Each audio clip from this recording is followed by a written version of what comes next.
Hey guys, Lever Action Hunter here. Wanted to show you a new rifle that I got in the other day.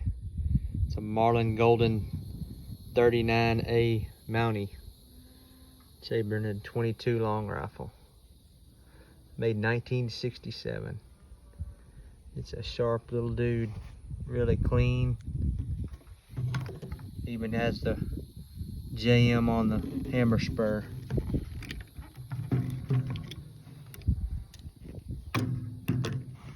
Topped with a little Browning 4-power scope. Never seen one like this, but neat little scope. Still real clear.